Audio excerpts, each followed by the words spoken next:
що би дал или дала, кога би можел или можела да го вратиш времето назад. Замисли си ги сите неща, кои што ги имаш направено во минатото, со кои што не се гордееш, тука баш не ти се мили, си викаш, ако можам сега да се вратам назад и да ги поправам нещата тамо или онамо. Има ли едно нещо, барем, ако не много, има ли едно нещо кое би сакал, стварно, ако можеш, ако е възможно, да направиш неколку чекори во времето назад, да каже, тој момент, таа случка, тој настан, тој збор, таа мисла, што и да се вратам и да го променам. Да не кажам тоа, да не го помислам тоа, да не го направам тоа, да не отидам тамо и така натаму. Има ли едно нещо? Или повеќе? Много има. Много има. Кога би можели? Кога би можели? Сигурно дека има еден куп работи, јас ќе ви кажам две од мојот живот, а ви од вашиот, ако некој сака да каже, може да каже, јас ќе ви кажам две. Едната се случува во далечната 1983 година на 29 ноември. Вие кои сте се малку по-возрастни знаете, 29 ноември беше ден на Републиката, на СФР, на тогашна Југославија, и тоа беше државен празник во кој што не се работеше, ако ништо друго, беше празник. Ама се случува во тогашно време, се случуваше една младенска конференција во ЕМЦ, традиционално, значи секој 29 ноември имаше младенска конференција. И тој пат беше во Моноспитово, моето родно село. Чисто да ви кажем, нашето село дава и председатели на држава, така да ние сме познати по много нешта. И на тој 29 ноември, значи 1983 година, си викате по колку стария, тај ако е бил тогаш жив. И така, отдамна е тоа, много отдамна. И јас сум потекнал од методистичка црква и беше нормално да се оде на црква. Но на таа младенска конференција и детски часови, дето ми добро разкажуваш од Библијата, значи не беше нешто непознато, но на таа младенска конференција Божиот повик беше некако кон мене, околу таа средба со Бог беше некако жива за мене, беше нешто. Како некоја иницијална каписла која е моментот за јас да го предам својот живот на Исус. Ама, само ќе ставам 3 точки, тоа не се случи. Иако бех поттикнат, имаше многу млади. За вас кои што знаете што случуваше во тој момент во Македонија, посебно во методистичка црква, по други цркви и не постоја во тогашно време, можеби во баптистичка, сигурно и мало. Имаше и во Радовиш, во Скопје. Ама тогаш имаше еден бран на пробудување помеѓу младите во методистичката црква. И тоа беше време, мислам, стварно благословено од Господ време. Многу луѓе кои што тогаш се обратија, се луѓе кои што своите животи ги предадеа на Господ, но многу од нив и ги посветија своите животи во службата, во полновременна служба за Господ. Сега, ќе скокнеме во времето, значи истиот датум е 29 ноември, но годината е 1991 година. Пак се случува истата младенска конференција во Моноспитово, но јас не сум во Моноспитово, на друго место сум, ако сакате да знаете дека сум, после ќе ви кажам. И Бог повторно ме среќава со едно прашање, вика: "Доне, што правиш тука?" Може да кажете сега како Бог ти кажа.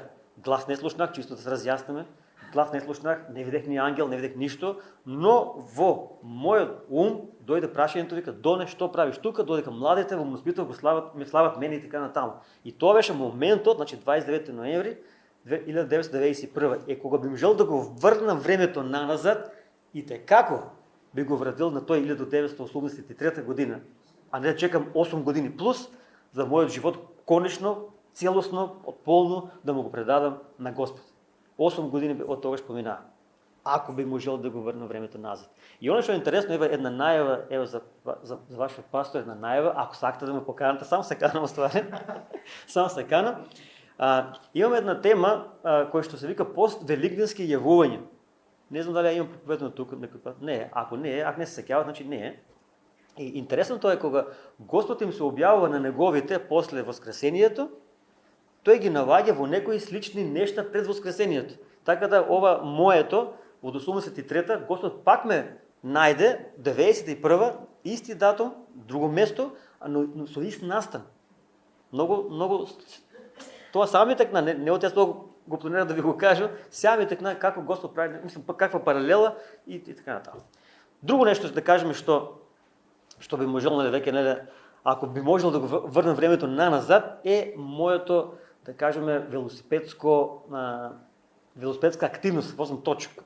Чисто знаете, точка возам и любовта спрямо точката е много голема. Значи, сакам много да возам точък, това ми е умилено нещо, доста често возам точък.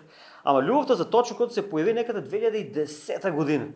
Любовта за точка. Тогава с другарите имам някакви точъци, защото да ви кажем, точка, върти точка и не оде. Не е само да въртиш. И точка трябва да биде добър. Арно, ама какви да беят точиците? Никакви. Ние имаме желба и возим и така. Там от 2012 веке си го купих. От Вучко, комшията, реклама за него, безплатна, ако още постои, няма пойма, си купих нов точък, не постои, жал ми е, точка е още здрав и прав и така натаму. И почна желбата да биде още по-голема и до ден денес, ако Господ не даде живота и по-натаму, и ако съм дедо, чисто да знаете, и дедо съм, сега лично на деда не знам, ама дедо съм, некако не ми тази титула, некако не ми стоя от бат на чич, на дедо и така натаму, некако ми е много. Ама как и да е, с внуко ќе се договаряме. Но ако би можел да го вратим сега времето назад и те, како би почнал точно да возам не во 2010-та, тук много по-рано. Много по-рано. Ама не, ако би можел да го вратим времето назад. Що мислите, може ли? Не може, за жал, не може. Саатот може да го вратим назад, ама времето, не би можеле. Сега клик, там ке ми трябва да клик, още един клик. Добро, може още един клик. И до тук. Сега. Адам и Ева. Текстът, само да ми кажете, доколко аз имам време тук, или ќе го враким времето назад. Уж сега да ми кажете. Мислям, ќе бидам по-бръз, знаете, аз и по-бръзо и говорим, така да. Ама ако нещо се оттегля, значи сега одмah си го върнете назад и така натаму, това бъде, ние ќе направиме дупло минување на времето. Толкова няма да се задръжи. Создаване 3 глава, първите 14 стиха ќе ги прочитам, вика, но змията беше полукав от сите зверови полски, што ги создаде Господ Бог. Па и рече на жената, вистина ли е дека Бог рекол да не ядете од ниедно дрво во рајот? А жената и рече на змията, ние ядеме род от секој дрво во рајот, само од родот на она дрво сред рајот, рече Бог, не ядете од него и не допирајте се до него. Како това не беше кажено, но за да не умрете. Тога змијата и рече на жената, нема вие да умрете, но Бог знае дека оној ден кога ќе вкусите од него, ќе ви се отворат очите, што беше и точно на еден начин, па ќе станете како богови и ќе знаете што е добро, а што зло. Кога жената види дека родот на дрвото е добар за јадење и убав на изглед и дека дрвото е пожелно поради тоа што дава знаење, набра род од него и го изеде, па му даде и на мажот свој, па и тој јадеше. Тогаш им се отворија очите на обајцата и разбраа дека се голи. Па исплетува лисја од смокви и си направија опашала, или прегачи. Тогаш го чуја гласот на Господ Бог, кога тој одеше низ рајот во времето на дневниот ветрец и се сокрија Адам и неговата жена меѓу рајските дрвја. А Господ Бог го повика Адама и му рече, каде си? А тој одговори, го чув одењето твое низ рајот, па се уплашив, а пред тоа не се плашеше, бидејќи сум гол и се сокрив. И тој рече, кој ти каже дека си гол?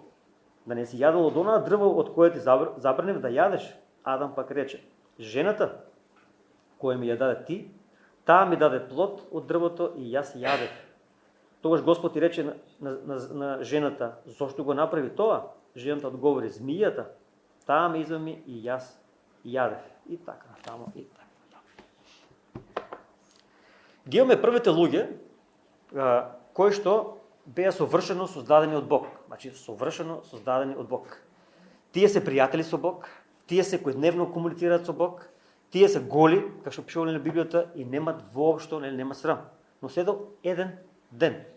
Денот, кога змијата ќе дојде, тоа е сатаната преку змијата, денот кога ќе почне Ева да биде прелажена или измамена, и кога таа ќе му го понуди истиот тој плод, ќе му го даде и на Адам, и тие јадат.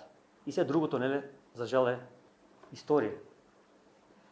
Човекот греши, гревот се наследува и се пренесува од човек на човек. Во таа слика на тој паднат човек, за жал, сме и ти и јас. Ние сме луѓе кои што сме одделени од Бог, ние сме луѓе кои што се бунтуваме против Бог, ние сме луѓе кои што намерно грешиме против Бог. Но, ајде да се ставиме на момент на местото на Адам и Ева.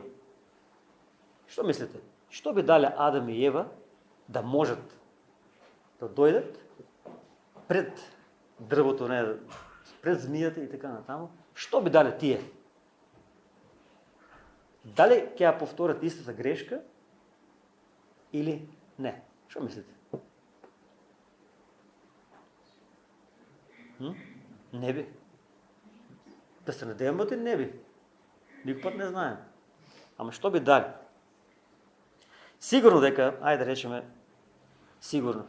Ништо не е сигурно, ама ајде да речеме дека сигурно дека Ева ќе ја речеше не на световната, сигурно дека немаше да го вкуси плодот, сигурно дека немаше да го даде од плодот на Адам, сигурно дека ќе останеа, ова беше сигурно, дека ќе останеа безгрешни за секогаш и ќе останеа пријатели со Бог за секогаш. Тоа ќе беше сигурно, ако не го направи. Сега ние ќе беме безгрешни, иако јас себе си не можам да се замислам безгрешен.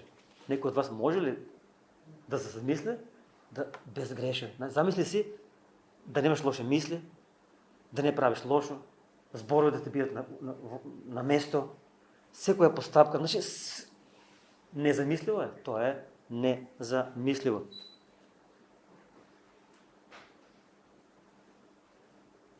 Но ајде, ево, за кратко, пробајте да ги затворите очите. Не може да ме гледате или мене. Затвори ги очите и замисли си за еден греф кој што ги имаш направен. Еден греф. Подсети се на него и постави си го прашањето, јас ти го поставам прашањето, би сакала ли да го немаше направено? Еден греф. За жал ги имаме милион. Не може да некој од вас не може да ги отворите очите. Не може да ми кажете што е тоа што го имаш направено. Јас за себе ќе кажам дека имам куп нешто направени и за жал и ги правам, од кои што нити се гордеам, нити ми е мило. Но тие се тука. Гревот кој што е направен е тука и не може да го иако може да се обидам да го негирам како Адам и Ева, тие се ама Боже жената, ама Боже змијата и така натаму. Но со тоа ние нема да постигнеме, ни ти и јас, нема да постигнеме ништо ако го негираме она што го имаме направено. Ако кажеме дека греф немаме, ќе запише апостол Јован во 1:8, 1 Јованова, се лажеме самите себе и вистината не е во нас. Често пати знам да кажем, ама јас, чим ќе кажеш ама јас, значи не си ти, не сум јас кривиот, туку некој друг.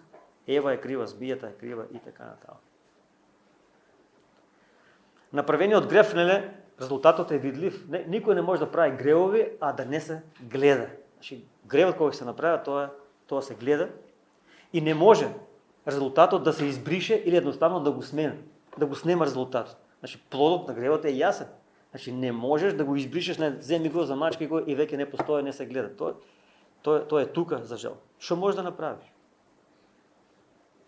Сигурно е дека времето не можеме да го вратиме назад, да се вратиме во таа некоја ситуација и да кажеме, сега тоа нема да го кажам, сега тоа нема да го направам, сега тоа нема да го помислим и така натаму. Значи тоа не може да го направим, дефинитивно не можеме да го направиме. Тога што може да направиме? А можеме да се покаеме за тоа што ако не сме се покајале, да се покаеме за тоа што го имаме направено. А ако ги исповедаме, Јован продолжил понатаму, ако ги исповедаме гревовите своји, тој е верен и праведен за да ни ги прости гревовите и да не очисти од секаква неправда. 1 Јован 1:9. И да побараме сила од Господ за повеќе тоа истото да не го повтараме. Од многу е лесно. Ние сме мајстори на повторувањето. И така знаеме истите нешто да ги повтараме, да ги повтараме до бесконечност. Човек не да се учи или би требало не да се учи од грешките. Од кои грешки? Од туѓите или од своите? Што е полесно? Да се учиш од туѓи грешки или од своји грешки? Що е по-безболното? От другите. А тия другите от своите. Ама дали се учиме, не знам. Ние како християни не треба се учиме, нали, како е од нашите, така и од тугите гревови, ама со една цел, за да не ги повтараме истите и нешта одново и одново. Апостол Павле, нели, свесен, нели, дека нештата, времето не се враќа, на Тимотеј ќе му даде еден убав совет. Но вика ти, човеко Божи, бегај од ова и стреми се кон праведноста, побожноста, верата, љубовта, трпеливоста и кротоста. Бори се со добриот подвиг на верата, освој го вечниот живот за кој си и повикан и си дал добра потврда пред многу сведоци. 1 Тимотеј 6:11 до 12. Овие два примери само накратко ќе ги спомнам. Јосиф, младиот Јосиф, тој бега пред да биде гревот направен. Бега. Тоа е за нас исто. Пред да го направиш гревот, бегај од него. Не, ние си мислиме, абе, толку години сум христијанин, толку години сум верник, па што ли не ем направено, не во наводници за Господ и така натаму, па јас можам, како Ева си мислиш, не, ќе застанам со сатаната, ќе си разговараме и со сатаната, јас ќе го убедам сатаната, не, дека е во криво и така натаму. И ние често пати се фаќаме на истата стапица, си мислиме дека, абе, што ѓаволот е победа, змијата главата ја смачкана, на Голгота не има победа, и си мислиме дека, како што Никола се молеше, често пати не со наши сили сакаме да направиме нешто. Не можеме со наши сили да направиме ништо. Ама залажени од истата лага со која што и Ева беше излажена, си мислиме дека може да направиме нешто. Но Јосиф, паметен, верен на Бог, избега на време.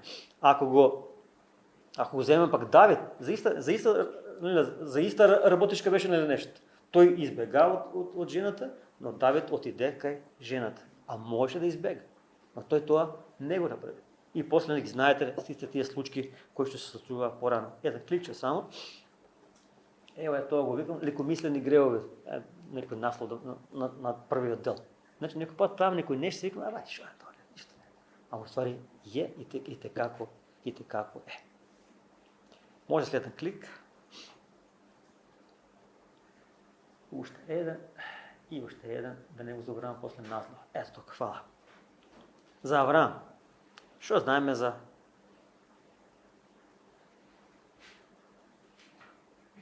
Авраам?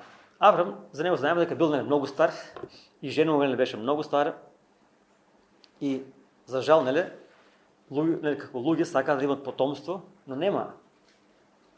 Сара не може да зачне и не може да има дете. Бог на Авраам му ветува потомство, му ветува син и вика погледни ги на небото звезди, изброи ги ако можеш, погледни морскиот песок, изброи го ако можеш и така натаму. Сега за песокта чисто една паралела со кампо, кои сте биле во Охрид на камп, што има најмногу кога по скалите, кога децата се враќаат од плаж. Песок. Неброени зрна песок. Значи не се броат. Од деца како деца не знаат, ноги да си ги изтресат, па дури таму имаме црево да ги испрскаме малку, они пак од цревото до влезот на котелот пак е се со песок. Значи толку многу Бог му вети на Авраам деца, потомство како морскиот песок. Читаме во Создавање за Авраам 17 глава од 15 до 21 стих, да видим тука.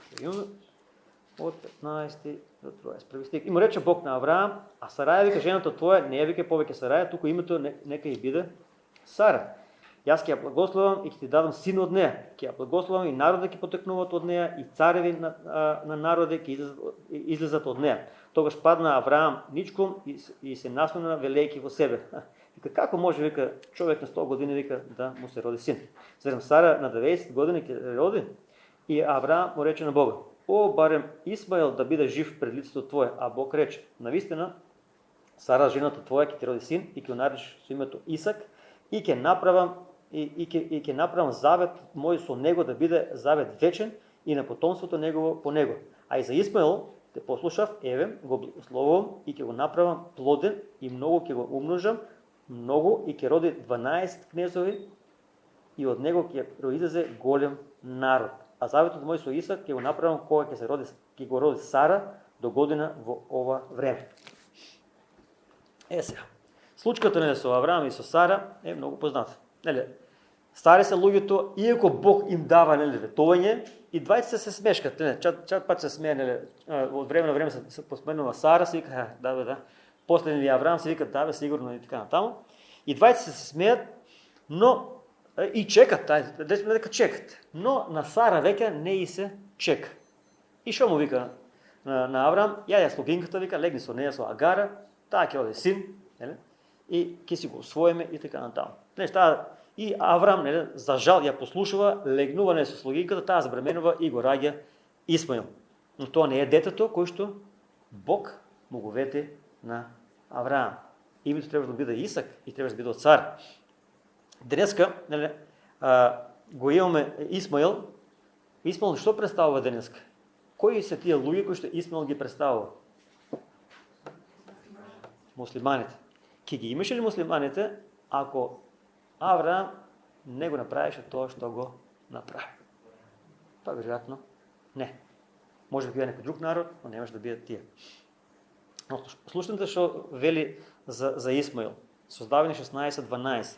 Тој ќе биде вика силен како диво магаре, раката негова ќе се крева против секого и сечија рака ќе се крева против него и ќе живее пред лицето на сите браќа своји. Бог го наречува Исмаил како диво магаре кој што ќе се рита против секого. Значи, ако го немаше Авраам, мислам, ако Авраам се беше послушен на Бог, ќе го немаше тоа што Авраам, мислам, днес ќе ги немаше нашите несограѓани муслимани. Јас се извинувам некој може би што слуша ќе да каже вие против муслиманите ли сте? Не сме, ама ќе ги немаше луѓето, ако Авраам му беше послушен на Бог. Значи Авраам направи една голема глупост, која што плодовите ги имаме ние денеска. Имаш ли направено ти нешто глупово во животот, за кое што сега се каеш?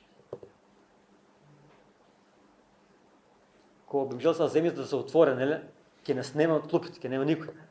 Може би некој храбар ќе се задржа за клупата, јас не се пуштам, земјата нема голтна. Но глупоста си има последици и секој пат кога има некои глупови нешта, секој пат си има последици. Да се стави за еден момент во кожата на Авраам. Што не би дал Авраам сега да го врне времето наназад, да каже каква Агара, каква Сара. Сара ќе ја оставам ако треба, не Агар, не ми треба никој. Ама Бог нема да го изневерам. Јас сум бидам послушен на Бог.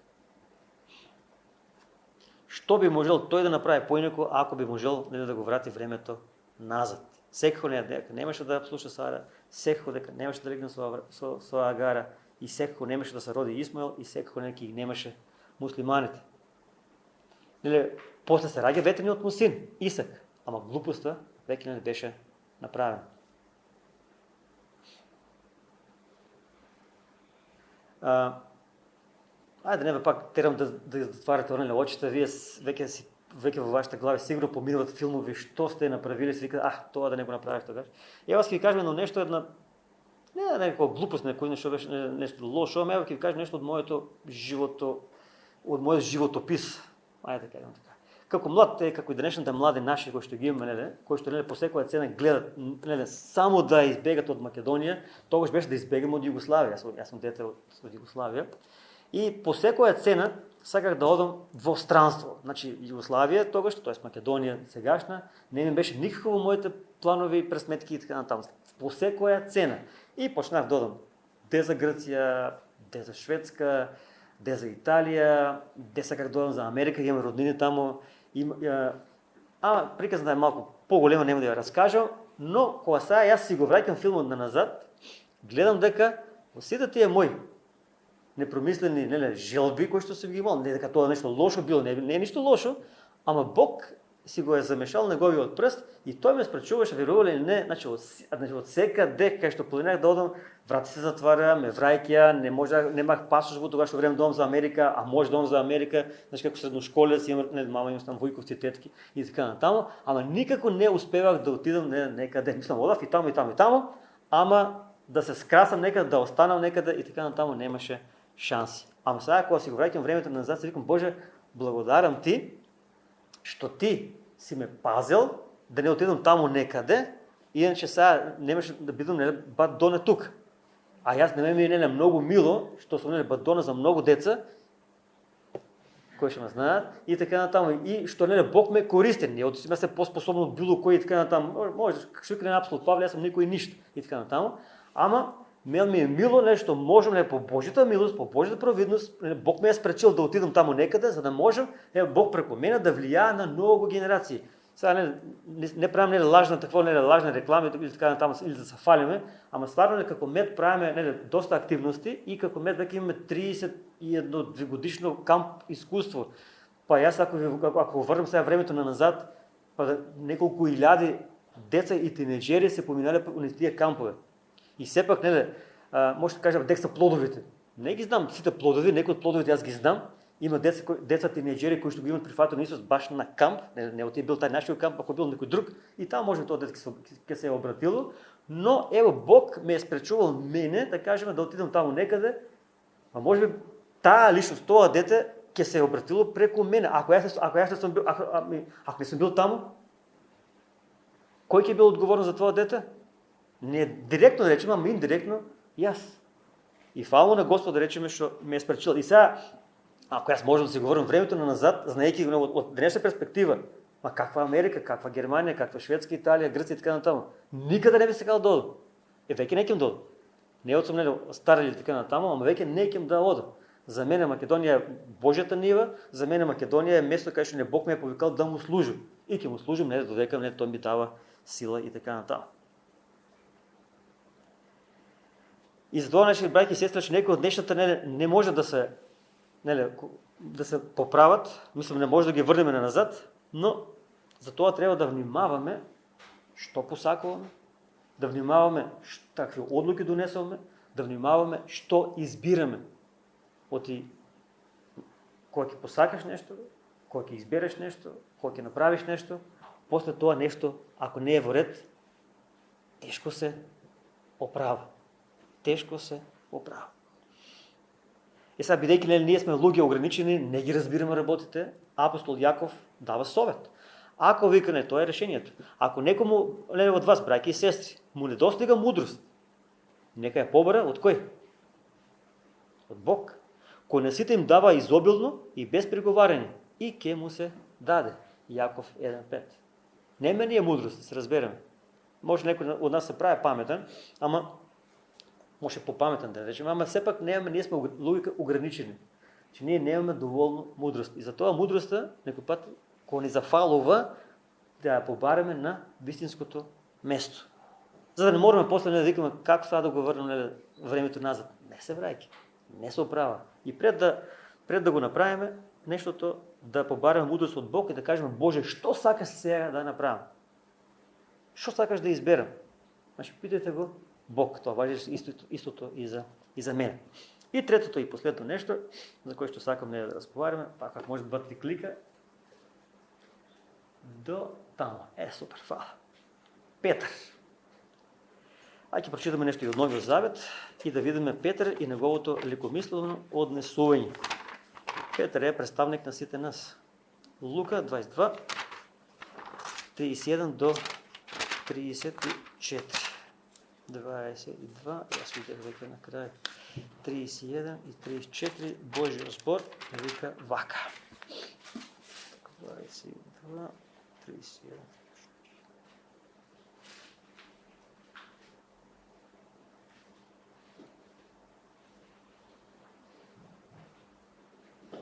И рече Господ, Симоне, Симоне, ете сатоната посека да ве сее како пченица, но аз се моля за тебе, за да не се изгуби твоята вера.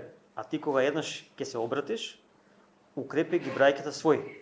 А Петър му одговори, Господи, готов сум да одам со тебе и в затвор и во смрт. Но той му рече, ти велам Петре, уште пред да запее петел, денес петелот, ти 3 пати ќе потврдиш дека не ме познаваш. Петър е един от 12 апостоли на Исус, 12 ученици на Исус, и той е всеки път бърз. Не знаем, Петър всеки път да не дава ветувања и така натам и така. Господи вика, дори сите вика се откажат. Той го нагласа, дори сите да се откажат от тебе и аз нешто нема се откажам, туку и ќе умрам, ако треба, за тебе. Но ноќта кога на Исус е фатен, Петар е тука во дворот, ладничко, свежичко, се греат наград околу огинот, и тој што прави? 3 пати се откажува од Исус. 3 пати го прашуваат, ти си не и така натаму, или ние во Струмица имаме нешто, баци крст, може би тоа и вие тук го имате. Да ме клетва давам, крст ќе бацам, не, јас не го познавам. Јас не го познавам. Дури не ќе каже Исус, кој што е Исус? Јас Исус прв пат слушам за името Исус, тоа нешто не знам ни кој е. Но Лука е толку прецизен во неговото пишување, во 22 глава, во 61 стих вика кога Петар се откажува третиот пак, вика погледите на Исус и на Петар се среќават. Лука е прецизен во тоа што го пишува. И сега замислете го Петар. Што прави Петар во тој момент кога се сретне очи и очи со Исус? Излегува вика надвор и горко плаче. Тој се кае за тоа негова негација, што вика како не го познавам, цело време сме заедно со него. Но ајде да го ставиме ние Петар. Петар што има направено, има направено. Дали ти и јас сме биле во ситуација слична на неговата, да се откажеме од Исус?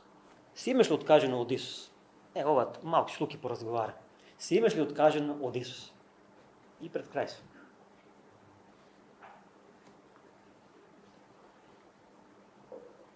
Никој се нема откажено од Исус?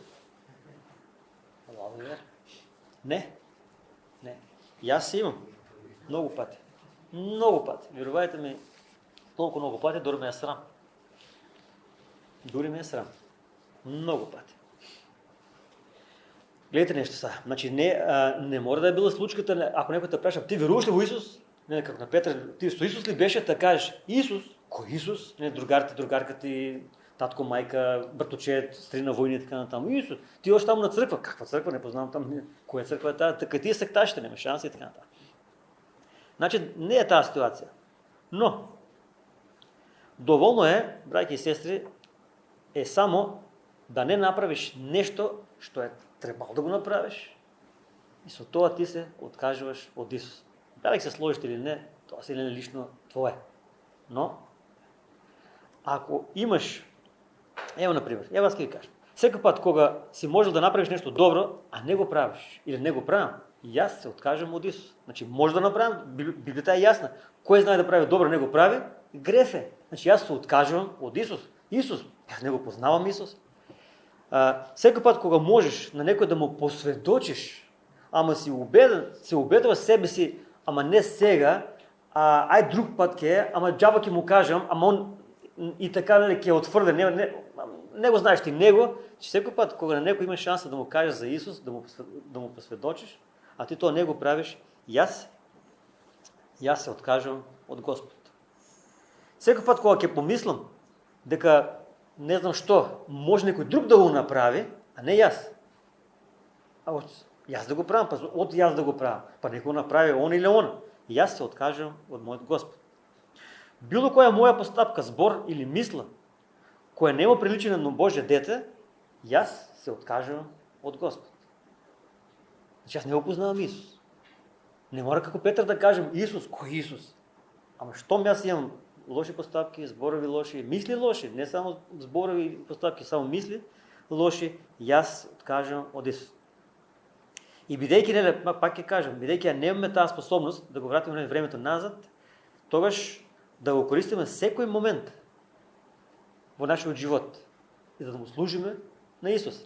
Дали е тоа со збор или без збор, дали е тоа со дело, што и да е, и да покажеме дека го припаѓаме на Исус. Значи, во се, и кога те гледат, и кога мислиш дека не те гледат, и кога стварно никој не те гледа, освен се мохниот, значи секој пат да покажуваш дека ти со тоа што го правиш, гледаш, мислиш и така натаму, да покажуваш дека ти стварно му припаѓаш на него. И бидејќи ќе се сложиме дека времето не можеме да го вратиме назад, тогаш што да направиме? Што да променим во нашите животи? Има ли нешта кои што треба да ги променим? Има. Имало моменти кога сме грешили, за жал уште ќе ги има. Не оправдувам да грешиме, ама таа е реалноста, за жал. Имало моменти кога сме донели лоши одлуки во нашите животи, за жал, додека сме живи и ќе донесуваме лоши одлуки. Имало моменти кога сме се откажували од нашиот Господ, веќе ви спомнах што и како. И тоа не е оправдание, а лесна е. Не е лесна, другари, не е иш лесна. Но кој е наравоучениот сето тоа? Што можеме да се поучиме? Ево еден текст со кој што ќе завршам. Оствари малку е подолг текстот, но една минута само да го најдам текстот. Прво Петрово послание. Сака ли некој од вас да го прочита? Прво Петрово послание, 2 глава. Ќе сака ли некој?